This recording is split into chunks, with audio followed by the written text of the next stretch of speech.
Genesis chapter 31. Jacob heard that Laban's sons were saying, "Jacob has taken everything our father owned, and has gained all this wealth from what belonged to our father." And Jacob noticed that Laban's attitude toward him was not what it had been.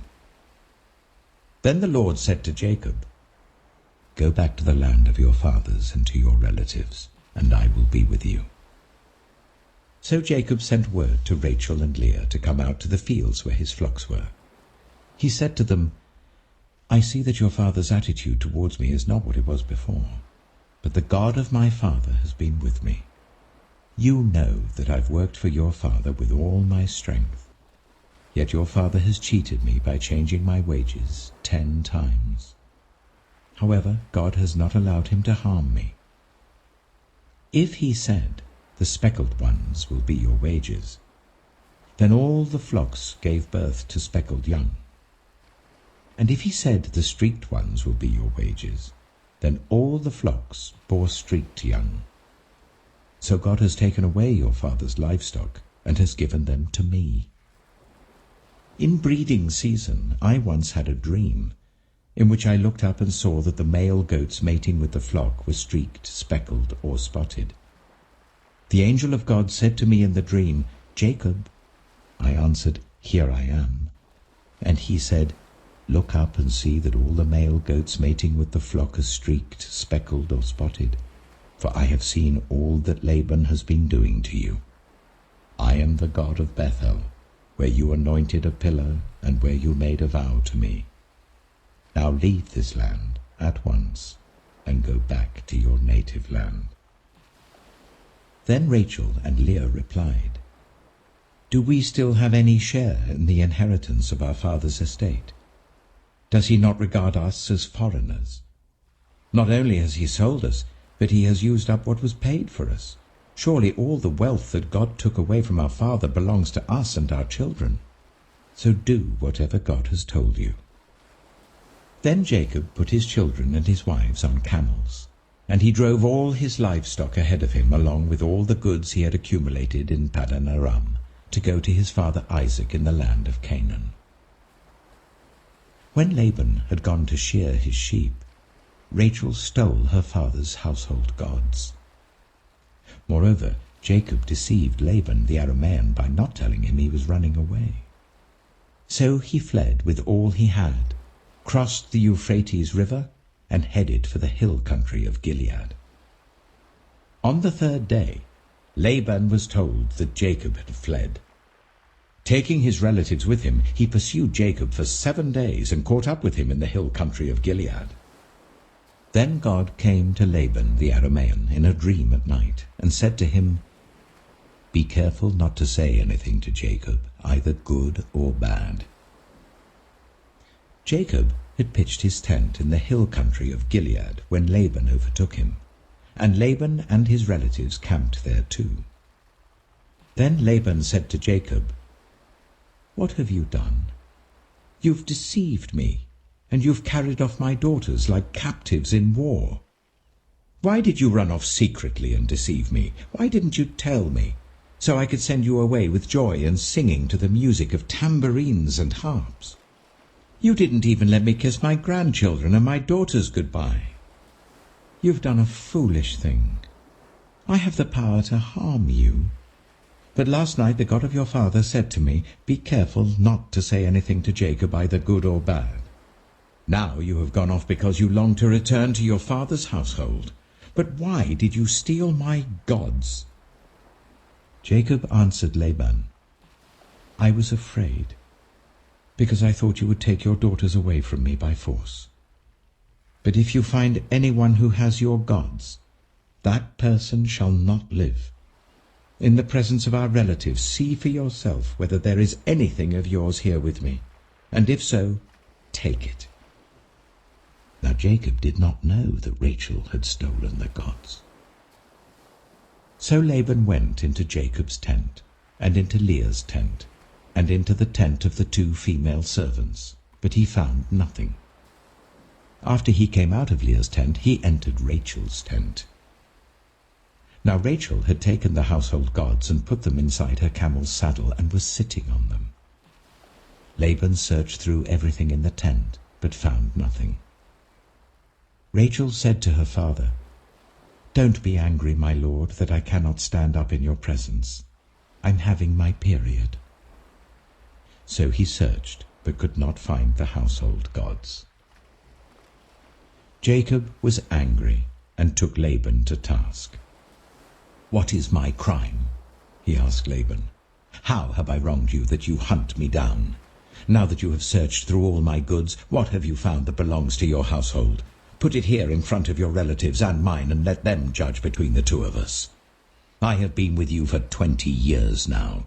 Your sheep and goats have not miscarried, nor have I eaten rams from your flocks. I did not bring you animals torn by wild beasts. I bore the loss myself. And you demanded payment from me for whatever was stolen by day or night. This was my situation. The heat consumed me in the daytime and the cold at night, and sleep fled from my eyes.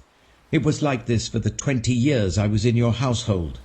I worked for you 14 years for your 2 daughters and 6 years for your flocks, and you changed my wages 10 times. If the God of my father, the God of Abraham, and the fear of Isaac had not been with me, you would surely have sent me away empty-handed. But God has seen my hardship and the toil of my hands, and last night he rebuked you." Laban answered Jacob, "The women are my daughters, the children are my children, and the flocks are my flocks. All you see is mine. Yet what can I do today about these daughters of mine, or about the children they have borne? Come now, let's make a covenant, you and I, and let it serve as a witness between us." So Jacob took a stone and set it up as a pillar. He said to his relatives, "Gather some stones." So they took stones and piled them in a heap, and they ate there by the heap.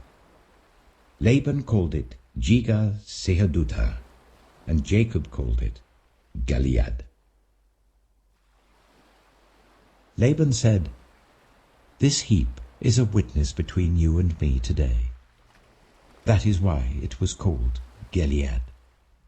It was also called Mizpah, because he said, "May the Lord keep watch between you and me when we are away from each other. If you ill-treat my daughters, or if you take any wives besides my daughters, even though no one is with us, remember that God is a witness between you and me." Laban also said to Jacob, "Here is this heap, and here is the pillar I have set up between you and me. This heap is a witness, and this pillar is a witness, that I will not go past this heap to your side to harm you, and that you will not go past this heap and pillar to my side to harm me. May the God of Abraham and the God of Nahor, the God of their father, judge between us." So Jacob took an oath in the name of the fear of his father Isaac. He offered a sacrifice there in the hill country and invited his relatives to a meal. After they had eaten, they spent the night there. Early the next morning, Laban kissed his grandchildren and his daughters and blessed them. Then he left and returned home.